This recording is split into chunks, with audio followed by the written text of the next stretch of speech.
Godelive Ohelo says fleeing the wildfire brought back painful memories of another time when she escaped from the Democratic Republic of the Congo. She and her daughter, we're happy to say, are safe and sound now in Edmonton, and we have reached Godelive there. First of all, thank you so much for taking the time to chat with us, Godelive. I want to start by asking, now that you've been out of your home for a week, how are you and your daughter doing? We're taking each day by day. I mean, it's not easy for anybody.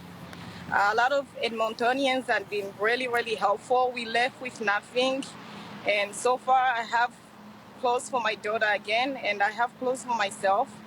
So we're kind of just watching the news like everybody else and see when, we'll be allowed back. It's really hard. I gather from reading about how you managed to get out that day that it was quite panicked. Can you take me back to what happened when you found out that you had to get your daughter from school and get out? Yeah, like I said, I was actually sleeping, taking a nap, and I woke up to helicopters and police and sirens, fire truck, police, and my whole room was just dark. I opened the curtains and there was just fire. It was red. I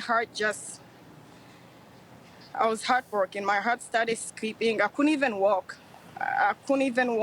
And then at the same time, I got a phone call that I had to go pick up my daughter from school, who was already sent to a different school by then because she was in Abasent.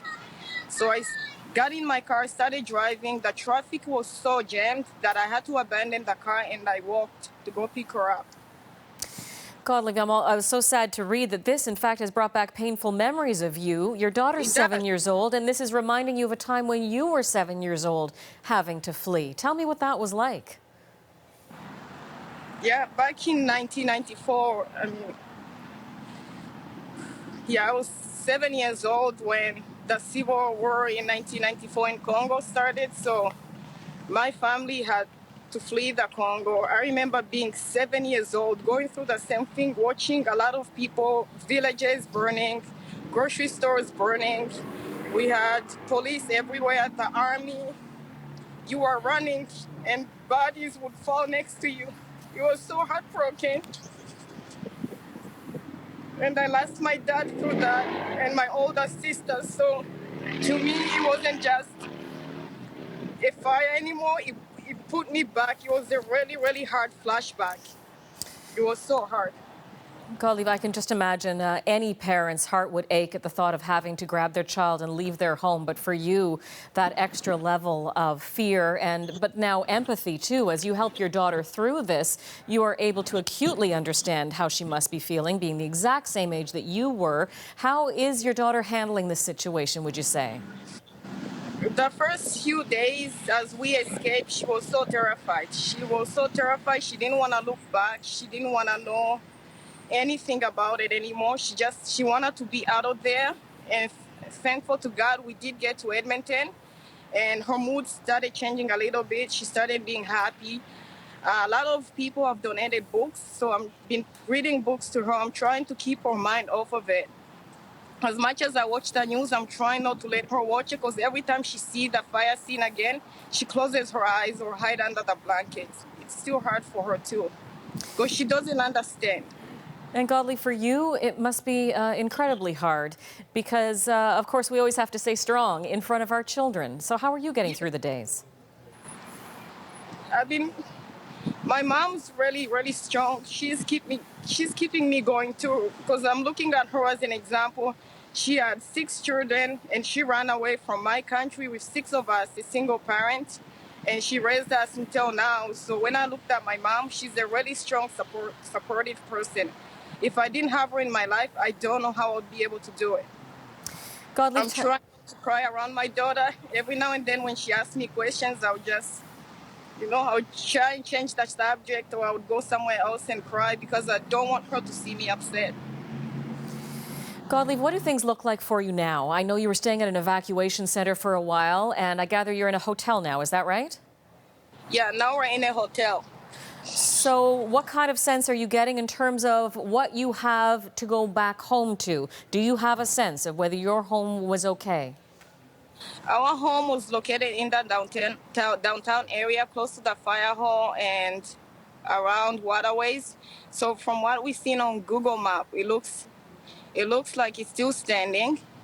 So that brings a little bit of happiness to us, because everything that I have, all my memories, my past memories, I still have pictures from when I lived in the refugee camp.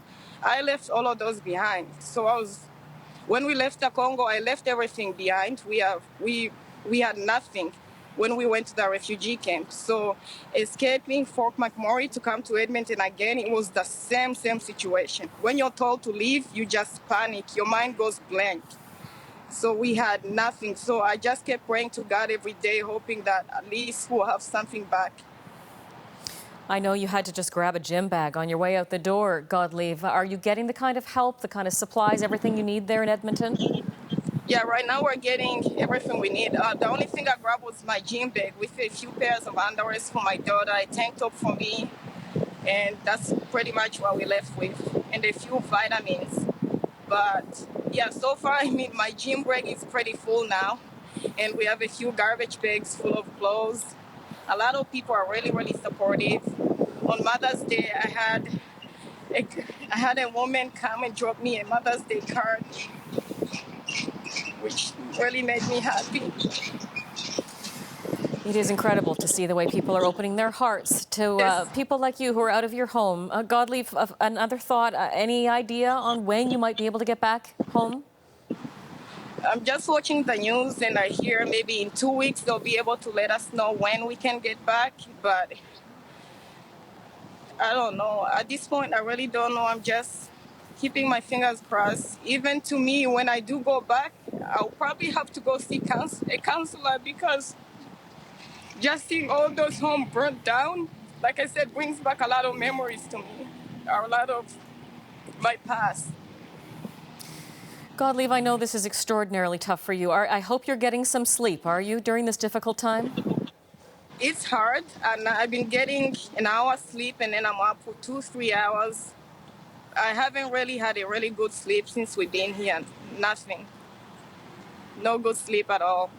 It's just nightmares, and you're still seeing the fire, you're still panicking, you're waking up with night sweats. No good sleep. Godelive, our heart breaks for you and all the rest of you who are in this position waiting to go home, but we are so thankful to hear that you and your daughter are safe and in the warm embrace of so many people reaching out their hearts and homes to you there. We wish you all the best. Okay, thank you so much. Godelive Ohelo is an evacuee from Fort McMurray.